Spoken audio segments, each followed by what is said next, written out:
Bonjour à tous et bienvenue, nouvelle vidéo sur ce mois d'août donc 2024. On va se faire un petit baromètre des territoires, comme mentionné sur les diverses vidéos. On a analysé aujourd'hui donc les stations balnéaires, puis j'ai demandé éventuellement s'il y a des questions sur différentes régions ou départements. Vous étiez nombreux à me répondre. Par conséquent, on va tous les étudier dans l'ensemble.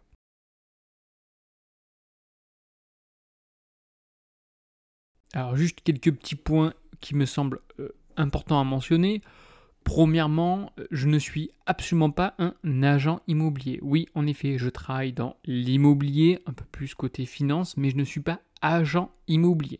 Donc pour vous dire que voilà, je n'ai aucun contact, affiliation sur telle région, tel endroit. L'objectif, c'est rester le plus neutre possible. Deuxième point, s'il vous plaît, donc aidez-vous dans les commentaires. L'objectif étant, c'est de tisser une synergie entre vous. Et je vous rappelle encore une fois que le réseau, c'est la chose la plus importante. Quand on voit qu'il y a quand même des passoires, des vendeurs de formation qui connaissent quasiment rien, mais qui ont un très bon réseau, donc par conséquent font de jolies affaires. Voilà, le réseau, c'est tout dans l'immobilier. C'est extrêmement important. Donc développez votre réseau. Troisième point, donc je ne connais en aucun cas toutes les régions de France, toutes les villes, les petites particularités. Donc excusez-moi au préalable si je fais quelques petites fautes, notamment de prononciation. Autre point, si vous avez des questions, n'hésitez pas, mais je me répète, je suis en aucun cas un spécialiste de toutes les régions de France. Quatrième point, s'il vous plaît, si vous souhaitez aller dans le détail, n'hésitez pas à approfondir vos recherches via d'autres documents, tels que par exemple l'INSEE. Aujourd'hui, on peut rentrer dans le détail sur des documents tels que l'INSEE, ainsi que d'autres sources. Donc n'hésitez pas. Encore une fois, moi c'est seulement un petit aperçu du baromètre, notamment cette fois-ci en France, donc département par département, et vous allez voir par la suite les villes les plus importantes. Donc si vous souhaitez, rentrez en détail via d'autres documents. Et surtout, n'oubliez pas, l'immobilier, il y a la théorie, mais également de la pratique. Donc allez sur le terrain, c'est important. Changez donc les horaires, les jours, donc week-end, semaine. Il est primordial que vous devez aujourd'hui aller sur le terrain. Autre point qui est assez important, ça va être aujourd'hui que j'ai réalisé justement 4 vidéos déjà, ça fait un petit moment, ça va faire quasiment 9 mois, ouais, 6-7 mois, sur aujourd'hui, donc j'appelle ça guide d'achat, à prendre entre guillemets entre pincettes, mais c'est surtout premièrement donc un guide d'achat notamment sur les maisons, donc lotissement parce qu'on a un statut juridique qui est spécifique, les maisons également, bon ça c'est l'ensemble des maisons, c'est 20 minutes, et après tout ce qui est lié à la copropriété. Je rappelle la copropriété, le plus important, c'est en aucun cas votre appartement, on s'en fout royalement, c'est la copropriété. Petit spoil, en effet, pourquoi? Parce qu'aujourd'hui, lorsque vous allez investir dans un appartement, c'est pas compliqué. Plancher, plafond, mur, notamment porteur, même des fois donc balcon, tout ça, ça appartient à la copropriété. Techniquement, vous achetez du vide. Donc, c'est ce que je vous explique à travers ces vidéos, comment analyser notamment la copropriété et éviter encore une fois de faire donc des fautes, parce que les fautes, les erreurs, ça coûte extrêmement cher. On est parti pour cette région, donc la Bretagne. Donc on va commencer par le nombre de ventes de logements en Bretagne. On est légèrement en dessous, à ce jour on a 50 000 transactions. Généralement, voilà, on est aux alentours de 50 000 transactions, on est un plus haut avec le Covid-19 évidemment, et maintenant on corrige gentiment.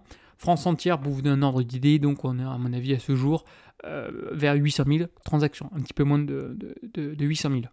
Taux de rotation de 2,5, ce qui est pas mal du tout. Donc au niveau des différents départements, donc le 22, le 29, le 35 et le 56. Donc on a le 29 et le 35 aujourd'hui, c'est là où il y a le plus de transactions, également le parc logement qui est le plus conséquent, qui se traduit juste ici, donc hop. Par conséquent, les volumes sont plus importants. Bon, les volumes dans l'ensemble, ça décroît fortement. Vous inquiétez pas, c'est pareil sur l'ensemble aujourd'hui. Donc, de la France, on a une évolution. Donc, bon, voilà, ça se suit à peu près donc de moins 18%. Peut-être dans le 22, voilà, ça corrige un peu moins. On a un taux de rotation pareil qu'à 2,5. Et on a plutôt des parts, notamment régionales. Bon, 20, 28, 28. Bon, ça se maintient à peu près. On est largement en dessous du tiers pour chaque département. On continue avec le nombre de ventes et prix des logements dans cette région en question. Encore une fois, c'est le top 20.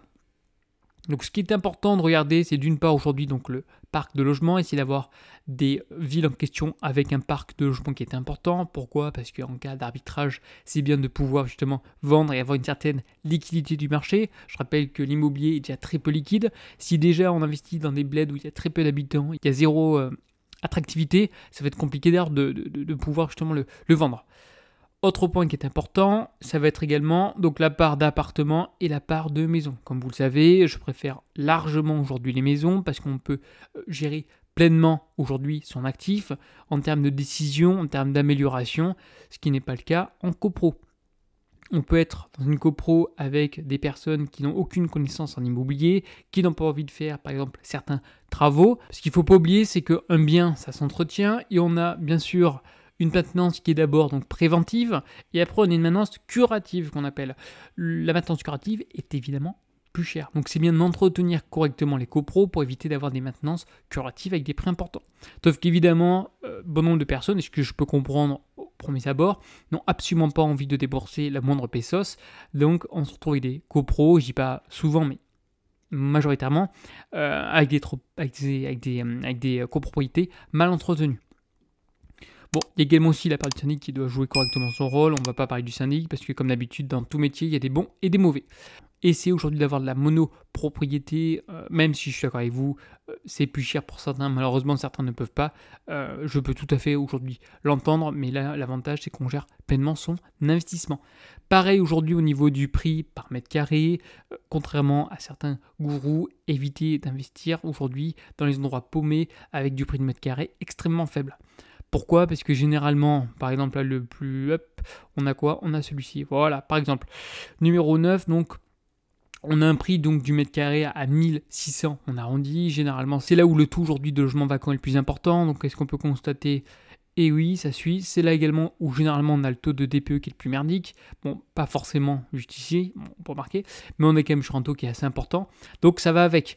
Donc n'oubliez pas, s'il vous plaît, pensez avant tout localisation, emplacement, qualité. Il vaut mieux acheter quelque chose qualitatif au prix que quelque chose que vous avez justement sous-acheté, très bien, mais ça reste de la merde et c'est mal placé. Parce que ça sera compliqué aujourd'hui à valoriser.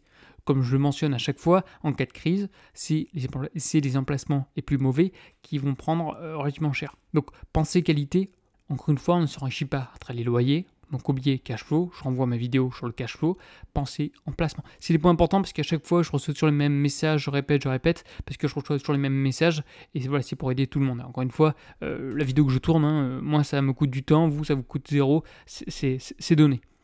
Également donc part du pourcentage donc F et G, ça c'est un point important, comme vous savez aujourd'hui, la prochaine décennie est tournée vers la rénovation énergétique, donc essayez aujourd'hui d'avoir des actifs bien entretenus. Et si possible, à minima E, ça va très bien. Et des fois, il ne faut pas grand-chose. Faites un audit énergétique et vous allez aujourd'hui savoir qu'est-ce qu'il faut aujourd'hui améliorer. Comme d'habitude, petit aparté, donc aujourd'hui, donc en janvier donc 2025, interdiction pour les classes, donc les logements classés G. Pareil, interdiction F en 2028 et 2034 pour les justement DPE classés E. Comme d'habitude, comme vous l'avez vu sur les autres vidéos, c'est toujours la même chose. Là où il n'y a aucune zone d'attractivité, il n'y a rien, il n'y a pas énormément de différenciation, mais c'est ce qui coûte le moins cher. Là, il y a des terres et c'est tout. Là où on va chercher aujourd'hui quelque chose avec une valorisation de l'actif en question, c'est d'une part dans les grandes villes et également le long de la côte. Pourquoi? Parce qu'aujourd'hui, on va voir par exemple la mer. Il y a un cadre de vie avec l'océan, c'est quand même sympa. Donc c'est toujours la même chose, c'est soit aujourd'hui on a un actif, on est une grande ville, soit on a aujourd'hui donc on est près par exemple des frontières, près de la frontière suisse, soit on est proche notamment de l'océan par exemple Atlantique. Voilà, il faut chercher un petit élément de différenciation afin qu'aujourd'hui les acquéreurs se disent pourquoi j'achète ici. Et comme d'habitude c'est la localisation qui est importante. Et j'ai même envie de vous dire qu'elle sera de plus en plus importante avec le télétravail qui arrive et qui se développe de plus en plus. Au niveau de l'indice des prix donc des logements, qu'est-ce qu'on peut constater? Lorient, on a une forte augmentation. C'est également le cas de Rennes, encore une fois, pareil, grande ville en question. C'est pareil également pour donc, le Finistère. Et qu'est-ce qui sous-performe? Le 22 à la limite sous-performe, également le 35. Dans l'ensemble, on est quand même sur une tendance haussière à ce jour. On est sur donc en 2024, là ça corrige légèrement, mais on est quand même une forte appréciation du bien donc depuis 2014. Donc au niveau de l'évolution des prix donc des logements, comme d'habitude, on a également le mètre carré, total de la région 2005. Bon, pas de souci sur ce point-là. 3 mois, on s'en fiche un peu. 1 an, on s'en fiche également un peu. Sur 2 ans, bon, on est légèrement positif avec quasiment, on va dire, on en dit à 1%. À part quelques départements, c'est un peu limitos. Également, donc, certaines villes. Donc, sur 5 ans, 34%, ça commence à être vraiment intéressant. C'est vraiment pas mal du tout. Encore une fois, ça dépend de la localisation de l'actif en question. Au niveau des loyers, pareil, à chaque fois je vous annonce toujours la même chose, mais on ne s'enrichit pas dans l'immobilier via les loyers, notamment dans le résidentiel. Pourquoi? Parce que sur 5 ans, voilà une augmentation à la limite de 17% au plus haut, mais dans l'ensemble, voilà 5, 4, 3, 5, 6. De toute manière, dès qu'on aura une évolution qui sera relativement importante, on va venir caper les loyers. C'est ce qui se passe avec l'inflation, c'est ce qui se passe à chaque fois et ça va continuer de se passer ainsi. Donc les loyers, on ne s'enrichit pas du tout. Et même si on gagne beaucoup en loyer, je viens de vous dire, d'un côté, il y a la fiscalité qui nous rattrape. Donc les loyers, voilà, c'est à titre indicatif, on a une augmentation. C'est plutôt bon signe, c'est bien parce qu'on fait face également à l'inflation. Mais n'oubliez pas, on ne s'enrichit pas grâce au loyer. Au niveau des DPE, qu'est-ce qu'on peut constater à ce jour? Donc bon, pareil, des DPE assez faibles, A et B. En C, c'est quand même pas trop mal, ça dépend également du département en question. Attention aux lettres F et G, comme je viens de vous l'énoncer. Dans l'ensemble, on est en dessous des 20%, donc ça c'est quand même pas mal, on se rapproche des 10%, ce qui rend pas mal du tout. Et en général, c'est souvent les maisons qui ont un emplacement, on va dire, moins qualitatif, parce que pourquoi mettre aujourd'hui 40 000 euros de rénovation, sachant que la maison, peut-être qu'elle en vaut que 100. Voilà. Donc voilà, il y a également le retour sur investissement qui est un point important. Avant de finir, on va parler évidemment donc des stations balnéaires, ce que j'évoquais donc la dernière fois. On a toujours donc 139 communes, ce qui est quand même pas si mal que ça aujourd'hui. Elles sont reparties donc sur 4 départements qu'on a vu également au préalable. Donc les stations balnéaires, on est à 3500 euros du mètre carré. Comme on a vu justement, on était aux alentours de 2005. Donc tout de suite, les stations balnéaires, on est sur un prix qui est quand même plus important. Sur un an, on est à moins 2%, une correction. Voici les 3 communes les plus chères. Donc on est quand même sur des montants assez importants, plus de 6 000 euros du mètre carré. Et voici donc les communes les moins chères à ce jour.